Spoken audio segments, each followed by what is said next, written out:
এই যিনি আমি যত দেখা ভাৰ্যাপুত্ৰ হবে কাৰণ চাৰি মাত্ৰ থাকে কালে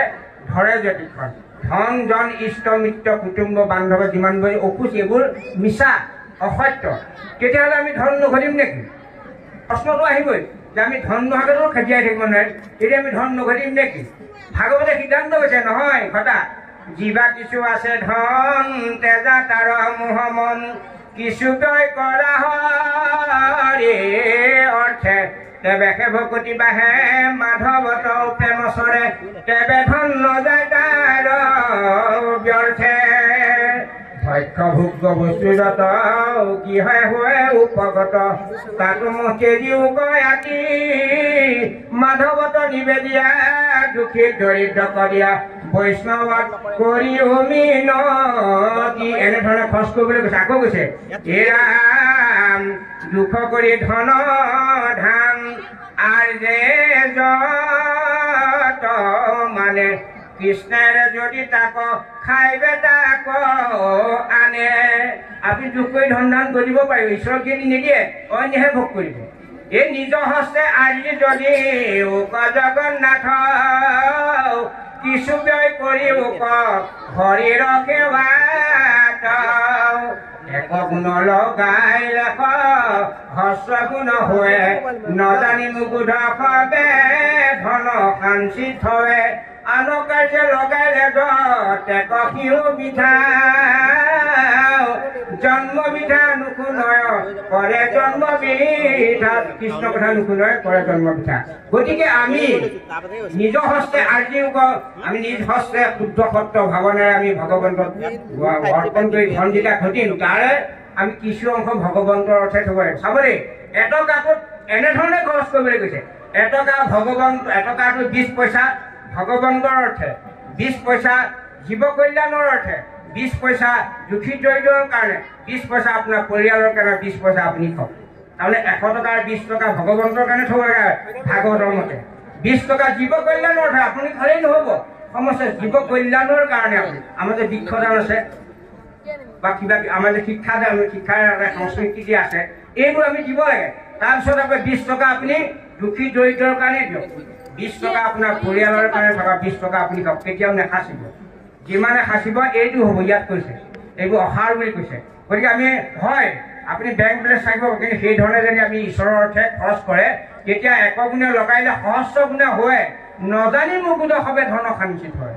গতিকে আমি ধন আৰ্জিলে কিছু ভগৱন্তৰ অৰ্থে ব্যয় কৰক তেতিয়া আপুনি আনন্দ পাব নহ'লে সেই ধনে আপোনাক এদিন নি পেলাই যতক বাঢ়ায় ধন ততক বাঢ়ায় মান ধন বঢ়াৰ লগে লগে আমাৰ বিষয় বাসনা বাঢ়িব ক'ৰবাত লৈ পেলাই বলেৰ গৈ ক'ৰবাত মাৰি দিবগৈ চাৰি ঠেং মেলি 4 চকা ওপৰ দি পেলাই গৈ থাকিব পাৰিব এয়াই হ'ল আমাৰ লীলা এই কথাবোৰ নজনাৰ কাৰণে আপুনি লওক গাড়ীখন লওক কিন্তু তাক শুদ্ধভাৱে লওক শুদ্ধ ভাৱনাৰে আপুনি চলক ভোগ কৰক বিষয় ভোগ কৰিবলৈ কৈছে এগুণে বিষয় ভোগ কৰোঁতে প্ৰহ্লাদতে ক'লে পাছত ক'বগৈ যে ভোগভুঞ্জি পুণ্য কৰা ক্ষয় কীৰ্তনে পলাইবে পাব ছয় ভোগভুঞ্জি পুণ্য কৰা ক্ষয় ভোগটো আপোনাৰ পূৰ্বতে লাগি আহিছে আপুনি যিটো পাব সেইটো হ'ব তাতকৈ বেছি কেতিয়াও ইয়াত আমি আৰ্জন কৰিব নোৱাৰোঁ গতিকে সেইকাৰণে আমি ভোগ কৰিবলৈ হাত দিয়া নাই ভোগ কৰিবলৈ আমাৰ বালকে আগু আশা কৰিবলৈ কৈছে জুবাই পাই পেলাই সেৱা কৰিবলৈ কৈছে গীতথেন বহিৰ্ভূত হৈ গ'ল আমি বিষয়ত গতিকে এই ধৰণৰ ব্যৱস্থাৰে আমাৰ দেশটোৰ ব্যৱস্থাৰ ধৰণেৰে আমি যদি ভাগৱত ধৰ্মটো আমাৰ অনুষ্ঠানে দিয়াৰ গুৰুজনৰ বাণী গুৰুজনৰ উপদেশ ভগৱন্তৰ নিজ মুখৰ বাণী তুলি কথাখিনি যদি আমি শুনি মনন কৰিব পাৰোঁ পালন কৰিব পাৰোঁ তেতিয়া আমি ভৱসংসাৰ এই জন্মতেই চলি যাব পাৰিম গতিকে ইয়াত তাৰপিছত ক'লে জমৰ পুৰত লাগি অকলে চলে যদি ইয়াত অকলে আহিছা আহিলে অকলে যাওঁ বাহো একেলগে ইয়াত যাওঁতে বাটৰ সহায় কোনো নহ'ব পাপ আৰু পুণ্যহে আমাৰ লগত যাব গতিকে এই জীৱাত্মাটো যে যমৰ নগৰলৈ যায় এই কথাটো আপোনালোকে জানি থওক কেৱল মাত্ৰ মনুষ্যৰ শৰীৰটোহে স্বৰ্গলৈ যাবনে নৰকলৈ যাবনে বৈকুণ্ঠলৈ যাবনে আমাৰ স্বতন্ত্ৰভাৱে ভগৱন্তই আমাৰ ভাগৱতে সিদ্ধান্ত দিছে বাকীবোৰ জীৱ জমপুৰলৈ নাযায় উত্তৰণ ঘটে আজি ইয়াত 4টা গুৱা পাণ আছে 4টা পাণ 4টা গুৱা আছে গুৱাত বীজ আছে সেই বীজকেইটা পাণজোপা যিজোপা পাণৰ পৰা আহিছে যিখন কলপাত ইয়াত আগধৰি কলপাত দিছে 2খন কলপাত সেই কলপাত জোপা বা দুজোপাৰ উত্তৰণ হ'ব আজি তেওঁলোক উত্তৰণ হ'ব জীৱৰ উত্তৰণ হ'ব এনেধৰণে উত্তৰণ গৈ গৈ গৈ এদিন আমি মনুষ্য জন্ম পামগৈ গতিকে এই মনুষ্য জন্মটো দুৰ্লভ মনুষ্য জন্মটো পোৱাৰ পাছত যদি আমি আকৌ সেই বৈষয়িক ভাৱনাৰে আমি অৱলম্বন কৰোঁ তেতিয়া কি হয় কৈছে যে মানৱী জনম পাই হৰি নভজিলা অৱশ্যে হৈ বেহা ভাই দিনতে ৰখিলা ভাগৱত আমাৰ গোসাঁই সিদ্ধান্ত দিলে যে মানুহ জন্ম পাই যদি তুমি ঈশ্বৰ নভজনা নকৰা তেতিয়াহ'লে তুমি আকৌ তৃণতলৈ গৈ আকৌ এনেধৰণে জন্ম মৃত্যু চক্ৰত আমি 84 লক্ষবাৰ জন্ম আমি পৃথিৱীতে জন্ম ল'ব লাগে এনেধৰণে ভ্ৰমণ কৰাৰ পাছত সেইকাৰণে কৈছে যে যমনগৰলৈ যেতিয়া গুচি যাম সেই শিৱ এটা আছে 6 স্কন্ধ ভাগৱতত আছে যমনগৰলৈ যাওঁতে আমাক লৈ গ'ল আমি ধৰি লোৱা 84 লক্ষ জন্ম মানুহ হ'লোঁ মানুহ হৈ যেতিয়া আমি ঈশ্বৰ বিমুখ হ'লোঁ আমি ঈশ্বৰৰ কথা চিন্তা কৰা নাই খাই বৈ ভাল ধৰণে আমি কেতিয়াবা ক'ৰবাত গছ পুলি লৈ কাৰোবাক কেতিয়াবা দুখীয়াক পইচাও দিলোঁ বা এনেধৰণে আমি কাম কৰি পেলাই ভাল কামকে কৰি দিলোঁ কিন্তু ঈশ্বৰমুখী আমি নাই হোৱা তেতিয়া আমাৰ কি হয় জীৱটো এতিয়া প্ৰথমতে জমদূতে আহিব 3জন জমদূত পৰিছে সেই 3জন জমদূতকে ক'ত থাকে ক'ৰবাত আমাৰ দেহাতে থাকে বাহিৰৰ পৰা অহা নহ'লে বেলেগ কথা আমাৰ ইয়াতে কফ পিত্ত বাত এই তিনিটাই আমাক একদম হেঁচা মাৰি কৰিব ৰূপান্তৰ হ'ব হৈ পেলাই তেওঁলোকে লগতে আছেই নহয় 14জন সাক্ষী সেইজনে সাক্ষী দিয়াৰ লগে সেইমতে আমাৰ একাউণ্টত থকা আমাক লৈ যাব লৈ গৈ পেলাই আমি ইয়াত যিমানবোৰ ঈশ্বৰ বিমুখী যিমানবোৰ পাপ আছিল সেই পাপবোৰৰ সৈতে আমাক জমনগৰত শাস্তি দিয়াব 84 কোটি নৰক আছে শাস্তি দিয়াৰ শেষৰ যিটো পাপ সেইটো নিষ্পাপ হৈ যাম নহয় শেষৰ পাপটোৰ সৈতে আমি ভোগ পুণ্য কাম কিছুমান কৰোঁ কাৰোবাক দান দিলোঁ কাৰোবাক জীৱন এটা বা কোনোবা এটা জীৱ খালত পৰি আছে তাক উদ্ধাৰ কৰিলোঁ তাৰ ফলত আমাৰ ভোগ পুণ্যৰ সৃষ্টি হয় সেই ভোগ পুণ্যৰ ফলত আমি আহি আকৌ ভোগভূমি স্বৰ্গলৈ গমন কৰিলোঁ স্বৰ্গত আমি যিমান দিন পুণ্য আছিলে সিমান দিন আমি ভোগ কৰিলোঁ কিন্তু আগদিনাখনলৈকে পৰিচৰ্যা কৰি থকা অপেশ্বৰে সেই জীৱটোক আল ধৰি থকা অপেশ্বৰীয়ে পুণ্য শেষ হোৱাৰ লগে লগে ভাগৱত কৈছে যে ঢকা মাৰি আকৌ পেলাই দিয়ে আহি পেলাই পৃথিৱীৰ বায়ুমণ্ডলত প্ৰথমেই জলচৰ জীৱ আৰম্ভ হৈ গ'ল 9 লক্ষবাৰ জলজন্তু আমি এনেধৰণে পৰিভ্ৰমণে 9 লক্ষবাৰ উভচৰ কুৰ্ম কাছ ঘৰিয়াল এনেকৈ যিমানবোৰ উভচৰ পেটে চলা প্ৰাণী আছে পৰিস্থিতি জাতীয় 10 লক্ষবাৰ পক্ষী 30 লক্ষবাৰ আমি ভ্ৰমণ জীৱ 4 লক্ষবাৰ বান্দৰ বহুত প্ৰজাতি আছে 4 লক্ষবাৰ 2 লক্ষবাৰ অৰ্ধনৰ এই অৰ্ধনৰ চিম্পাঞ্জী গেৰিলা মানুহৰ মাজত যে হিজৰা যিবোৰ নপুংসক পূৰ্ণ মানৱ নহয় কাৰোবাৰ হাত দুটা নাই পূৰ্ণ মানৱ নহয় কাৰোবাৰ চকু দুটা নাই পূৰ্ণ মানৱ নহয় তাৰমানে তেনেকৈ 2 লাখ বাৰ এতিয়া মানসিক ৰোগীবোৰ এনেধৰণে হোৱাৰ পিছতহে নৰ হয় গতিকে সেইবিলাক ভাবি চালে কিন্তু আমি অত্যন্ত গুৰুত্ব সহকাৰে এই ভাগৱত ধৰ্মটো আচৰণ কৰিহে আমি ভৱ সংসাৰটো ল'ব পাৰিম সেইকাৰণে কৈছে যমনগৰলৈ অকলে যাবা তাত কোনো তোমাক সহায় নকৰে এনেধৰণে অহাৰ পাছত তেনেধৰণে দুৰ্জনৰ মনৰ এইটো কৈছে যে যতেক লোভয় আৰু তৃষ্ণাহে বাঢ় হয় আমি যিমান ধন বাঢ়ে আমাৰ মনটো সিমান বাঢ়ি যাব দুৰ্জন মনটো কেতিয়াও পূৰ নহয় আমাৰ এই মনৰ যিটো বাসনা মনৰ যিটো তৃষ্ণা এই যিটো আমাৰ মৃগ তৃষ্ণা বুলি কৈছে গতিকে এই এনেধৰণৰ যিটো হেঁপাহ এই হেঁপাহ যিটো মনৰ যিটো ভাৱনা কেৱল মাত্ৰ ভক্তিৰ দ্বাৰাহে পূৰ্ণ হয় যেতিয়া আপুনি ভকতিৰ কণ্ঠলৈ আহিব তেতিয়া ধন জন ঐশ্বৰ্য বিভূতি মিছা অসত্য সেইটো লাহে লাহে অনুভৱ হ'ব আৰু তাৰ প্ৰতি যত্ন নকৰি ভগৱন্তৰ নামৰ প্ৰতি আমাৰ মনটো যেতিয়া নিৱেশ কৰিম লাহে লাহে আমি ভগৱন্তৰ গতিকে ভগৱন্ত ক'ত আছে বৈকুণ্ঠ বুলি ভগৱান বৈকুণ্ঠটো আছেই আমাৰ হৃদয়ত পৰমাত্মাৰ ৰূপে চৈতন্য শক্তিৰ বিৰাজমান হৈছে গতিকে জীৱাত্মাই পৰমাত্মাৰ লগত আমি দৰ্শন কৰিব লাগিব কথা পাতিব লাগিব ভগৱন্তৰ লগত সেৱা কৰিব লাগিব এই প্ৰণালীবোৰ আমাৰ শৰণ ভজনত সুন্দৰভাৱে দি থোৱা আছে গতিকে আমি অকল শৰণ ল'লেই নহ'ব ভজন লৈ পেলাই আমি ভগৱন্তৰ যিটো 32 অলংকাৰযুক্ত শৰীৰ একদম পঞ্চচিহ্নৰ পৰা মস্তকলৈকে মস্তকৰ পৰা পদৰ পঞ্চচিহ্নলৈকে এইটো এনেধৰণে 32টা অলংকাৰ চিন্তন কৰোঁতে এদিন গৈ আমি সেই যিটো ভুৱন মোহন শ্যাম সুন্দৰ যিটো শংখ চক্ৰ গদা পদ্মধাৰী যিটো ৰূপ সেইটো আমি দৰ্শন পাম গতিকে সেইকাৰণে ইয়াত পদত সুন্দৰভাৱে কৈছে তোমা দেখে দুৰ্জয় কিন্তু মনকত নমিয়া দুৰ্লভ বৈকুণ্ঠ হাতত ধৰিব গতিকে আমি যেতিয়া মনটো যেতিয়া ঈশ্বৰৰ ভাৱনাৰ লগত যুক্ত হ'ব তেতিয়া আমি হাততেই বৈকুণ্ঠৰ সম্পদ পাম বুলি ভাগৱতে সিদ্ধান্ত লৈছে গতিকে এয়াই হ'ল ভাগৱতৰ দৰ্শন এয়াই হ'ল ভাগৱতৰ মনন কৰিব লাগিব চিন্তন কৰিব তেহে আমি জীৱ ভৱ সংসাৰ কৰিব পাৰিম কৃষ্ণ দেৱতাৰ হৰি দুষ্ট হিৰণ্য কহাৰী মহানখে ধৰি হিৰি দুই খান কৰি ভৱ ভয় হাৰি প্ৰভু দৈত্যক সংহাৰি জগতক তাৰি যক থৈলা বিচাৰি ভিত্য দুখ হাৰি জগতৰ সুখকাৰী নমো নমো তব পদে সদায়ে মুৰাৰী দুখময় বিষয়ত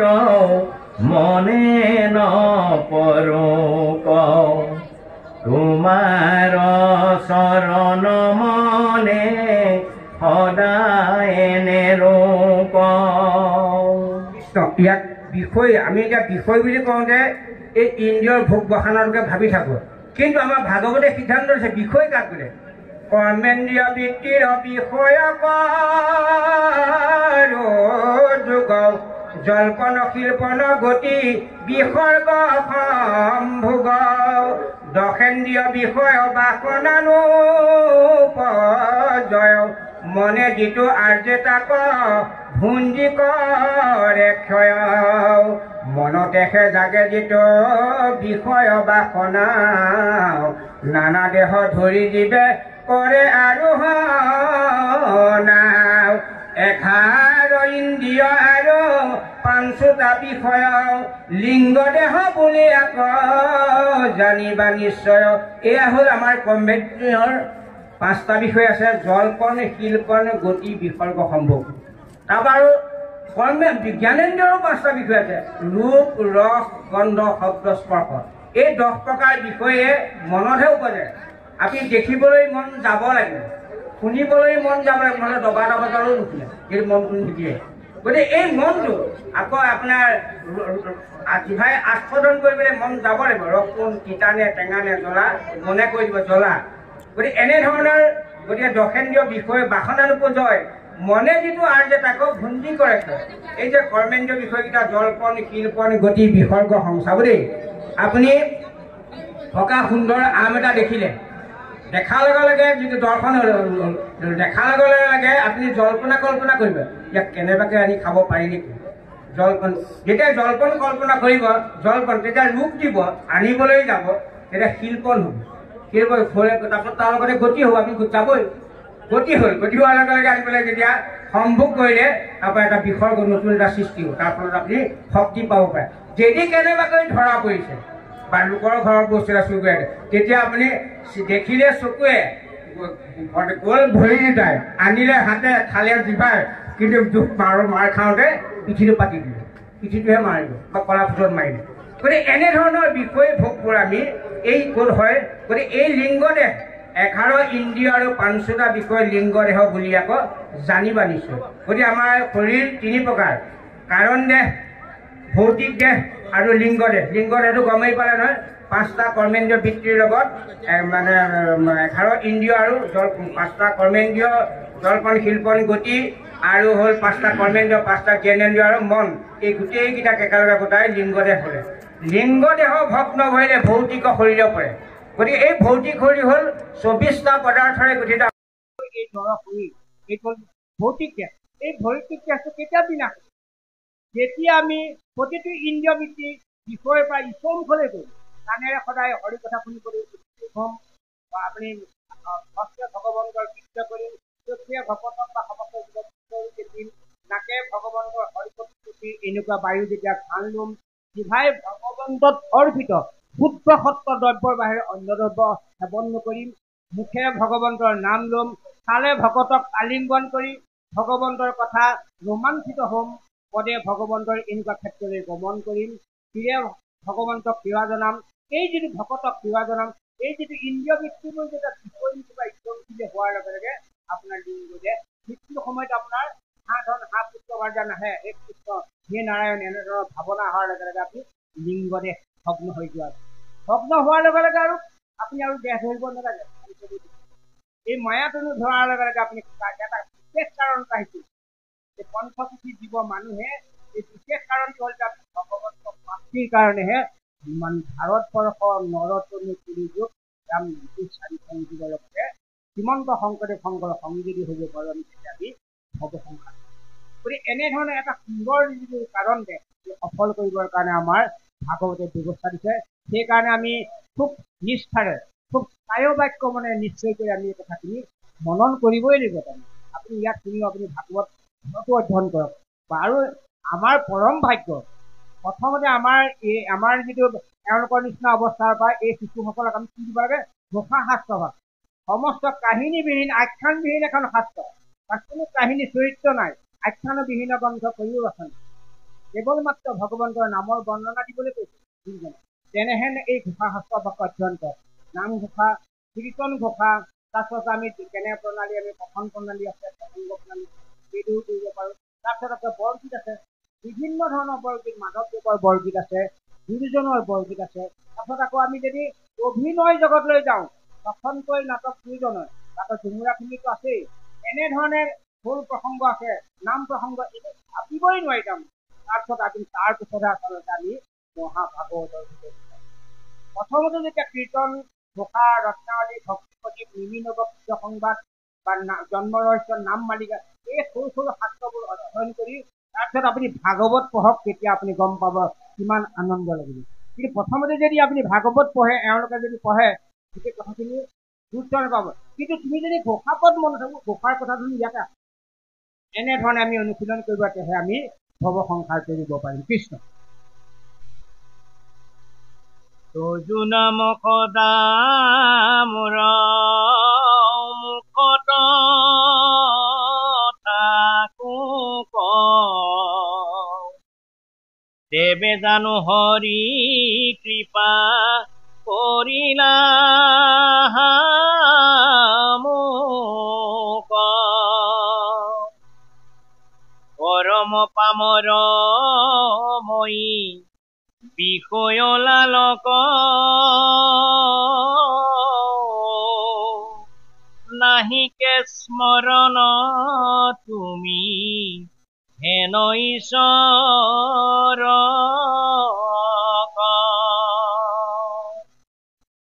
সামাজিক লোকলৈ বা কথাৰ আশয় নাম বিনে সংসাৰক কেহুনত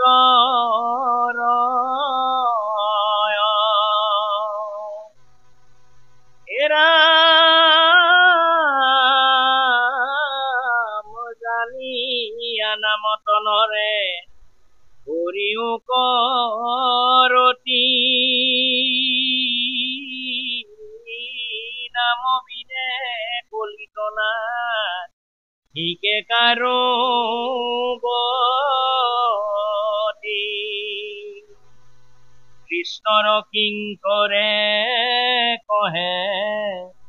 কি হবে সম্প্ৰতি অডাকি ৰাম বোলা হবে ঔকসদ গতি হৰি ৰাম ৰাম ৰাম হৰি ৰাম ৰাম। সুন্দৰভাৱে ইয়াত গ্ৰন্থকাৰী ইমান ধৰণে কৈছে যে শিৱই নাম দিনে গতি নাই, গতিকে এই নাম সেই হৰি জানা নিশ্চয় কৰি আপোনাৰ নামৰ আপুনি নামী হ'ব গ'ল। গোটেই নাম আৰু এতিয়া কাৰো নাম গ'ল তাৰ নাই আগটো সেই হ'লে নহ'ব। নাম লৈ পেলাই আপুনি নামী হয়, এতিয়া আপুনি আত্মা পৰমাত্মা এনেধৰণৰ ব্যৱস্থা গতিকে আমি আজিৰ সংগতিৰে ভগৱতৰ নাম প্ৰায় ভগৱান নামি কেতিয়া হ'ম? যেতিয়া আমাৰ হৰিৰাম হৰিচৰণ দত্ত বুলি ক'লে আমাৰ প্ৰাক্তন পটককে আহিব আমাৰ হৰিৰাম দত্ত। কিন্তু কৃষ্ণ বুলি ক'লে যিটো ভুৱন মোহন যিটো শংখ চক্ৰ গদাপদ্ম যিটো ৰূপ নাহে, কৃষ্ণ বুলি কোৱাৰ লগে লগে সেই ৰূপটো আমাৰ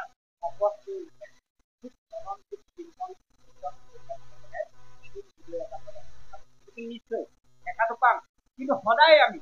সেইকাৰণে প্ৰতিটো ক্ষণতে হাতীটো মাৰোতেও কৃষ্ণ, যিটো মাৰোতো কৃষ্ণ মাৰোতো কৃষ্ণ সদায় কৃষ্ণ কৃষ্ণ কৰোঁতে যেতিয়া আমাৰ এতিয়া আকৌ আৰু এটা সুন্দৰ ব্যৱস্থা হৈছে আজিৰ যুগত বৰ সুন্দৰ ব্যৱস্থা এই যিটো আমাৰ ধান্যবাদ যিটো আমাৰ যন্ত্ৰ আছে যিটো আমি মোবাইল যন্ত্ৰটো লৈ ফুৰোঁ এইটোৱে কিন্তু আমাক কৃষ্ণ নামৰ লগত সংযোজন কৰাৰ সুবিধা দিয়ে আপোনাক কোনোবাই ফোন কৰিছে কৃষ্ণ আপুনি হেল্ল' নক'ব এই কাৰণেই নক'ব হেল্ল' হ'ল গ্ৰাহাম বেলৰ পত্নীৰ নাম আছিলে হেল্ল' প্ৰথমতে তেওঁ সেই যন্ত্ৰটো আৱিষ্কাৰ কৰি প্ৰথমেই তেওঁ আইগৰাকীলৈ পত্নীগৰাকীলৈ ফোন কৰিছে হেল্ল' বুলি কৈছে এতিয়া আমি গ্ৰাহাম বেলৰ আইগৰাকীৰ নামে সদায় লৈ থাকোঁ হেল্ল' হেল্ল' নহয় আপুনি কৃষ্ণ বোলক এই কৃষ্ণ হ'ল আমাৰ ভাৰতীয় সংস্কৃতি সভ্যতাৰ মূল উপাদান গতিকে কৃষ্ণই আমাৰ সমস্ত ভাৰতীয় সংস্কৃতি গতিকে এই কৃষ্ণ আমাৰ শ্ৰীমন্ত শংকৰদেৱ সংঘৰ সংগীৰ কাৰণে নহয় গোটেই ভাৰতবাসীৰ কাৰণে গোটেই পৃথিৱীৰ মানুহে কয় সেইকাৰণে গুৰুজনে কৈছে যে উবা নৰ লোক হৰি ভজি ৰূপ ধৰাই উপদেশ এৰা আলাজাল জীৱা কথা কাল জৰা ভৰিলে গতিকে আমি পৰৱেশ জৰা যেতিয়া আমাৰ আহিবই গতিকে গুৰুজনেতো অকল অসমীয়া মানুহখিনিৰ কাৰণে ভাগৱত ধৰ্মটো প্ৰচাৰ কৰা নাই তেওঁ উবা নৰলগীয়া সমস্ত মানৱক আহ্বান শুনা সভাসদ এই জগত সভাত থকা সমস্তজনকে তেওঁ আহ্বান জনাইছে গতিকে এনেধৰণে আমাৰ এই গ্ৰন্থকাৰেও কৈছে যে নাম বিনে জীৱই কেতিয়াও যে সংসাৰ কৰিব নোৱাৰে গতিকে নাম আমি নামি হ'বগৈ লাগিব তাকে আমি ভাগৱত সম্পৰ্কভাৱে গুৰুজনৰ যিটো নিৰ্দেশন ভগৱন্তই যেনেধৰণে উদ্ধৱক কৈছে উদ্ধৱে যেনেধৰণে কৰিবলৈ কৈছে তেনেধৰণে আমি পালন কৰিব লাগিব চব বাকলি বখন কৰিবলৈ কৈছে ফল মূল ভক্ষণ কৰিবলৈ কৈছে আৰু আপুনি যদি ইয়াৰ পৰা গৈ পেলাই আপুনি কাই মাছ টেঙা দিয়া যে নল টেঙাখনে যদি ভক্ষণ কৰিছিলে ইয়াত দিনটো ভাগৰ শুনি কৰি পেলাই তেতিয়াতো কাম নহ'ব গতিকে আমি কথাবোৰ যদিও আমাৰ শুনিবলৈ অপ্ৰিয় হয় আমি শুদ্ধ সত্য সাত্বিক আহাৰ গ্ৰহণ কৰিলেহে আমাৰ ভাগৱত ধৰ্ম গ্ৰহণ কৰিম ভাগৱত ধৰ্ম আপোনাক ৰক্ষা কৰিম গতিকে প্ৰথমে সমস্ত ভূততে ব্যাপী আচুময় হয় সবাকো মানিবা তুমি সেইটো হ'ল ৰহস্য ভক্তি লুকাই থকা ভক্তি এই যে লুকাই থকা ভক্তি উদ্ধৱক কৈছে তাৰমানে কি আমি এয়া হ'ল দেখাচাৰ ভক্তি আমি দেখিছোঁ কৃষ্ণ বুলিছোঁ পাঠ পঢ়িছে শুনিছোঁ আলোচনা যে শুনিছোঁ এয়া দেখাচাৰ লুকাই থকাটো অনুশীলন কৰিব আমাৰ হৃদয়তে আছে সমস্ত জীৱত ঈশ্বৰ আছে তাকো হিংসা অৱজ্ঞা প্ৰক্ৰিয়া দম্ভ দ্বেষ অগ্নি নকৰিব তাৰ প্ৰতি যদি বেয়া ভাৱ নল'ব যথেষ্ট কঠিন আপোনাৰ মনটো সেইকাৰণে সাধুৰ সংগৰ বাহিৰে মন আমাৰ কেতিয়াও পবিত্ৰ নহয় সাধুৰ সংগত সেইকাৰণে নামে তপ নামে জপ নামে জীৱ ধ্যান নামে দানৰ নামে পুণ্য কুটি তীৰ্থ আছে নামে ধন জনবন্ধু নামে পিতা মাতা নামে নিজ পবিত্ৰ নাম আছে গতিকে এনেধৰণে আমি নামৰ লগত সংগতি ৰাখিলেহে আমি জীৱই ভৱ সংসাৰ কৰিব পাৰিম কিছু কপট এইখিনি এৰিলেহে আমি ভৱ সংসাৰ কৰিব পাৰিম কৃষ্ণ প্ৰহ্লাদৰ দ্বাৰা ভগৱানৰ নাৰদ বদতিৰায় শুনা যেনয় অভিপ্ৰায় এহি মতে তুতি কৰি যেবে ইমান সুন্দৰভাৱে আমি গ্ৰন্থধাৰ বাপাই সমস্ত আৰু এজন বাপ আমি ব্যক্তিয়ে তেনেধৰণে ব্ৰহ্মাৰুদ্ৰকাৰী সমস্তখিনি আহি পেলাই যেতিয়া নৃসিংহ প্ৰভুৰ সেইটো যিটো কালান্ত ৰূপ সেইটো দেখি পেলাই যেতিয়া নপাৰিলে টানৰ কেৱে দেখি পাছে সবে দেৱে দৰে কামতে তৰে কৰি সকলোৱে ভয় খাইছে ভগৱন্তৰ যিটো ডিঙিৰ পৰা অপচৰ সিংহ আৰু যিটো পিঠা মেলি পেলাই একদম খাওঁ খাওঁ মূৰ্তি হাতত নখ দি পেলাই দীঘল দীঘল নখ দি পেলাই বধ কৰাৰ পাছত জিভাই তেজ চেলিকি আছে তেনেকুৱা এটা ৰক্তমেটা কালান্ত ৰূপ দেখি পেলাই সমস্ত দেৱতাই ভয় খাইছে গতিকে এই দেৱতাসকল আকৌ মনত ৰাখিব আমাৰ অষ্টম স্কন্ধ ভাগৱতত আছে দেৱতাসকল ৩৩ কোটি আৰু অসুৰসকল ৩৫ কোটি সেইখিনি কিন্তু ভাগৱতৰ সিদ্ধান্ত এই ৩৩ কোটিৰ যে দেৱতা আছে সেই দেৱতাসকল চাব দেই আমাৰ ৫টা কৰ্মেন্দ্ৰিয় 5টা জ্ঞানেন্দ্ৰিয় আৰু মন এই একাদশ ইন্দ্ৰিয় আৰু প্ৰতিটো ইন্দ্ৰিয়ৰ একোজন অধিষ্ঠাতা দেৱতা ৩টা গুণ ৩ ধান ৩৩ তাৰমানে এনেধৰণে আপুনি গুণ কৰি গৈ থাকক ৩৩ কোটি সঁচাকৈ তাৰমানে আমাৰ এই ক্ষুদ্ৰ বিৰাটৰ কোষৰ সংখ্যা আপুনি লিখি শেষ কৰিব গতিকে এনেধৰণে এই ৩৩ কোটি দেৱতাই ভগৱন্ত নৃসিংহ প্ৰভুৰ ৰূপটো দেখি যে ভয়ৰ ভূত হৈ পেলাই প্ৰিয় ভাৰ্যা লক্ষ্মীক সুন্দৰভাৱে কৈছে যে তেবে আমি দিওঁ হবে ক্ৰোধ এৰি লন্ত যেবে এহি মানে কৃপা কৰি আছে গতিকে লক্ষ্মীক কৈছে যে সোণাই জগমাতা তুমি সংসাৰৰ ধাতা তুমি সমস্ত সংসাৰৰ মাতৃশ্ৰী তোমাৰ দৰে সমস্ত জীৱৰ সৃষ্টি হৈছে তুমিয়েই সমস্ত জগতৰ হৰ্তা কৰ্তা ভগৱন্তৰ প্ৰিয় ভাৰ্যা ভাষা তুমি গতিকে তুমি আমাক কৃপা কৰি পেলাই তোমাৰ স্বামীৰ খংটো নিবাৰণ কৰাচোন তেতিয়া আই লক্ষ্মী গ'ল তেওঁ গৈ পেলাই দেৱতাৰ বাণী শুনি পেলাই যেতিয়া ভগৱন্তৰ ওচৰলৈ গ'ল নৃসিংহৰ ওচৰলৈ যেতিয়া দেৱী লক্ষ্মী গ'ল তেতিয়া অদ্ভুত ৰূপটো দেখি পেলাই তেতিয়া কৈছে তেওঁ অত্যন্ত ভয়ভীত অদ্ভুত দেখিয়া সতী মহিকন্ত মূৰপতি ঘোৰৰ ৰূপটো দেখি ঘূৰি লাভ হয় তেওঁ ভগৱন্তৰ সেই ৰূপটো যিটো ৰূপ গতিকে এয়াই হ'ল ভগৱন্তৰ নৃহৰি নৰসিংহৰ যিটো ৰূপ সেই নৃহৰি ও হৰি নৰহৰি নৰই হৰি গতিকে ভগৱন্তই নৃহৰি হৈ পেলাই এনেধৰণে ৰূপ ধৰি পেলাই ভক্ত প্ৰহ্লাদৰ কাৰণে তেওঁ ৰূপ হৈছে গতিকে কৈছে যে নতুনটো দেখো ৰূপ ভৈলা ভয় দেৱী চুপ কৰ্ণে নতু কাহাংগ শুনো শুনন্তে গতিকে মই কৰ্ণেও এনেকুৱা কথা শুনা নাই চমৎকাৰ কৰি দেখি মুঠি ভয়ে দুই ৰাখি সুতি পাছে দেখে পলাই গতিকে এনেধৰণে নৃসিংহ প্ৰভুৰ ওচৰৰ পৰা যেতিয়া পলাই গ'ল উপায়ন্তৰ হৈ পেলাই শেষত ভক্ত প্ৰহ্লাদক ব্ৰহ্মাই ক'বগে তোমাৰ বাহিৰে আৰু ভগৱন্তৰ ৰেপটো সম্বৰণ কৰাব নোৱাৰে সুন্দৰ ভক্তিৰ কথা ওলাব প্ৰহ্লাদে ক'বগে কেনে স্থিতি কৰিব আৰু ভগৱন্তই কেনেকে প্ৰহ্লাদক বুজনি দিব সুন্দৰভাৱে এটা বৰ সুন্দৰ ভক্তিৰ কথাখিনি ঈশ্বৰ আৰু ভকতৰ মাজত কথোপকথন হ'ব নৃসিংহ প্ৰভু আৰু প্ৰহ্লাদৰ মাজত কথোপকথন হ'ব সেই বাপাই সমস্ত আমি আৰম্ভণিৰ পৰা অদ্য পৰিমিত আমি এই ভাগৱতৰ লগত আপোনাৰ খবৰৰ লগত সংগত থাকি দিছিলোঁ গতিকে এইখিনি আমি কওঁতে কাৰোবাৰ নানান সমস্তখিনি ওপৰত আপোনালোকে আমাক দিব আৰু আমাৰ ফোনত আহি সদায় বাবুজনী আছে তাতে আমি ইয়াৰ লগত বিজি কৰি গৈ যদি আমি শংকৰ অপৰাধ জানি নামে অপৰাধক